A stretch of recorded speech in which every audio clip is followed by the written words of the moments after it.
Welcome back, everybody. Today we'll be discussing the August Week 1 Yeezy restocks, those of which we went over in a recent video. Specifically, we'll be discussing whether you should sell or hold the pairs you got from these recent drops and restocks.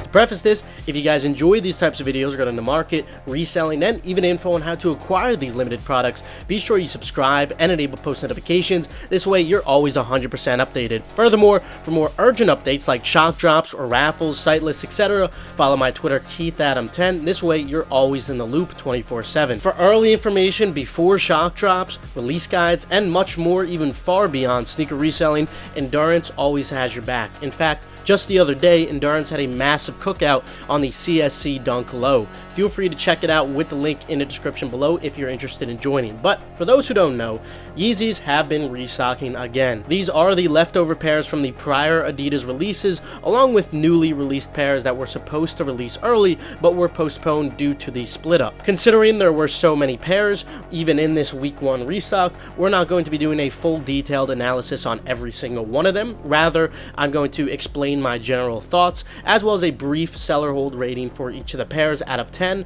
just like what we did for the last bunch of restocks. First, the most important and obvious thing to note is that this is most likely the last of the stock that we will see for these models, and even if some of the stock on these colorways is reserved for another restock in the future, it's not going to be a significant amount. I would say it is worth mentioning that possibility though, considering Adidas did specifically state in their press release that future releases were under consideration. Of course, this can very well be just for different colorways as we've seen thus far. This is obviously a very important factor considering the dead stock supply in the market now will only continue decreasing as more people wear their pairs, that is, unless Kanye and Adidas were to reunite.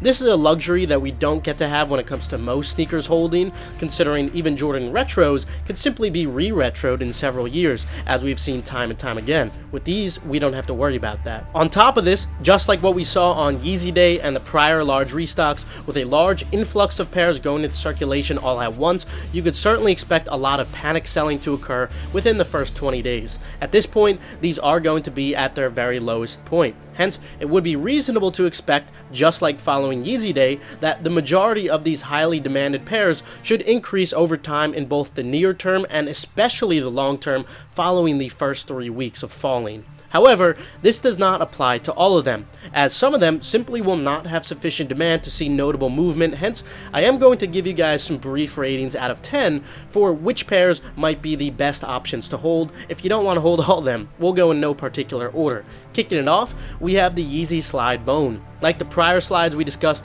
I think that these have amazing long-term potential, as even their own history would suggest through their cyclical rises and falls following their prior restocks. Like we mentioned before, prices should continue to fall over the next 3 weeks, so hypothetically, if they were to reach an average of 130, let's say, they would only need to increase to 170 to net you a 30% ROI from that low point, which I believe is very realistic given around a year's time, especially around summer next year. Thinking optimistically, if they were to hit 200, that could net you a notable 50% ROI. So I would have to rate these very high at 7.5 out of 10. Again, like all pairs, this is assuming they do continue to fall in value over the next couple of weeks as you get your shipment. Then we have the Yeezy 350 Compact Slate Bone. Compact Slate 350s are one of the models that just have hardly any demand, so I don't think we'll see much movement on these despite a very low starting point. So I'd still have to rate these very low at 2 out of 10. If you bought them for whatever reason, I would personally suggest just dumping them and taking a loss. It's not really worth your time compared to these other holds. Next, we have the Yeezy 350 Compact Slate Onyx. Similarly, they're compact, so don't expect these to do much. However, since they are mostly black, I'd rate them just slightly higher at 3 out of 10. Nonetheless, it's still not a good hold in my opinion. Moving on, we have the Yeezy Boost 350 V2 Bone. While 350 hype in general hasn't been great considering how many models in stock there is nowadays, there still is demand for them. Prior to these restock, these weren't too great, sitting around the high 200s to low 300s, but given given how low they are right now, being under retail, that actually doesn't make them a terrible hold, although it doesn't really make them a good hold either.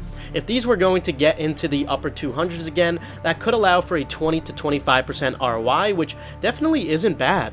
And optimistically, if they ever touch 300 again, that would be a 30% ROI. So I would rate these just hardly below average at 4.5 out of 10, mostly because of how low they are starting. So it's not too good, but we've seen much worse than this.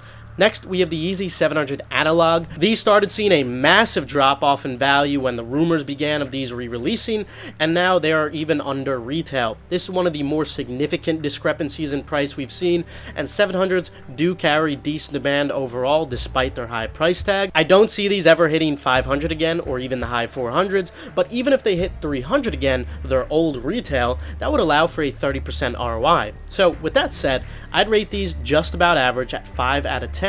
Not good, but not bad either, just average. Then we have the Yeezy 700 V3 Copper Fade. V3s in general haven't had great demand, but this colorway in particular is really bad.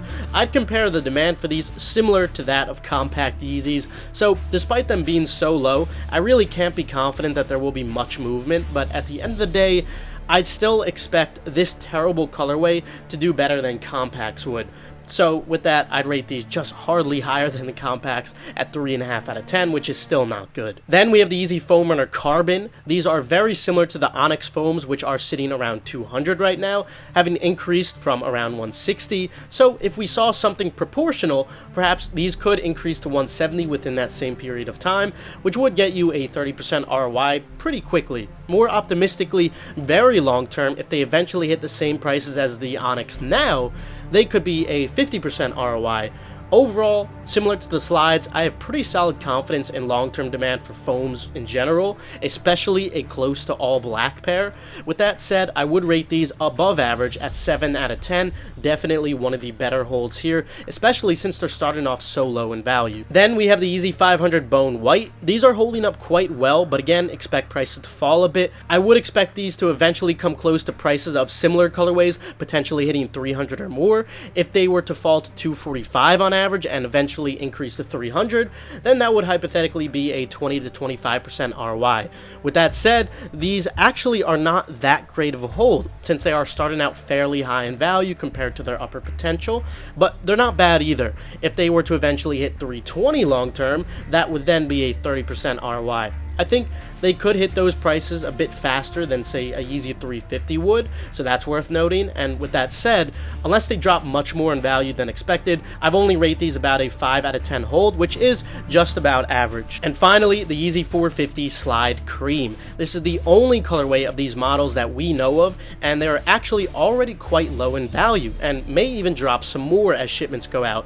If these were to hit an average of 150 and eventually increase to 200, that could be over a 30% ROI already, which I think is very reasonable for these. And I think since this is the only colorway, at least as of now, they have potential for even more than that following 1 year.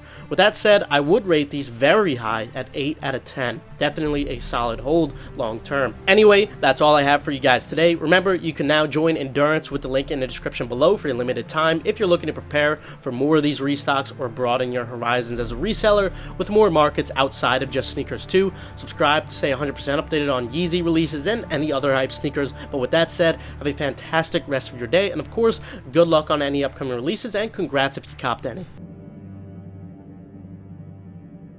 You can now let with your own fella.